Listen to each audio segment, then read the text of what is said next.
যে কথাটা আমরা ২৪-এর পরে আওয়ামী লীগকে আমরা বলে আসছি।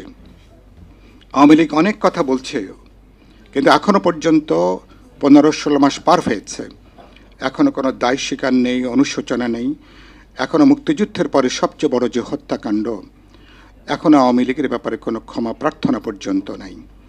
এবং আওয়ামী লীগ যেভাবে ফেরার চেষ্টা করছে, আপনারা আমার সাথে নিশ্চয়ই সবাই একমত হবেন, এরকম চোরাগোপ্তা হামলা, আক্রমণ, নাশকতা, বিচ্ছিন্ন বিক্ষিপ্ত করে আওয়ামী লীগ যদি একটা পুরনো সবচেয়ে ঐতিহ্যবাহী দল হয়ে থাকে, এভাবে আওয়ামী লীগ বাংলাদেশের রাজনীতিতে ফিরতে পারবে না।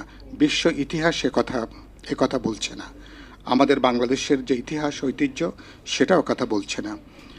আওয়ামী লীগকে ফিরতে গেলে তাকে রাজনৈতিকভাবে তাকে সেখানে ফেরা দরকার। আর একটা কথা আমি বলতে চাই, এখন যদি এসব নাশকতার কারণে দেশে যদি ধরে নির্বাচন ভেস্তে যায়, নির্বাচন ভণ্ডুল হয়ে যায়, বা ধরুন একটা অস্থিতিশীল অবস্থা তৈরি হয়, বাংলাদেশে যদি আফ্রিকান কোনো সিনড্রোম যদি তৈরি হয়, তাহলে কি আওয়ামী লীগের রাজনৈতিক পুনর্বাসনের কোনো সুযোগ আছে? পরিষ্কার উত্তর হবে না। এ পথে আওয়ামী লীগের ফেরার কোনো সুযোগ নেই।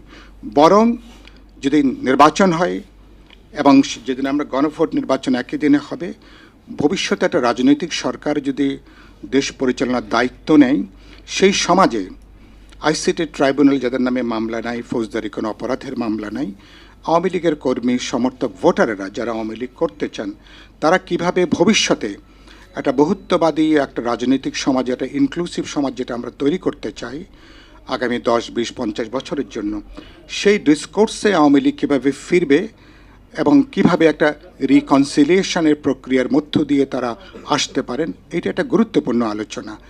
এই পথে যাওয়া ছাড়া shortcut, hop stand and jump করে যেভাবে তারা ফেরার চেষ্টা করছেন, এভাবে আমি আশা করি কোনো সুযোগটা হবে না। এটা নিশ্চয়ই তারা বিবেচনার মধ্যে নেবেন।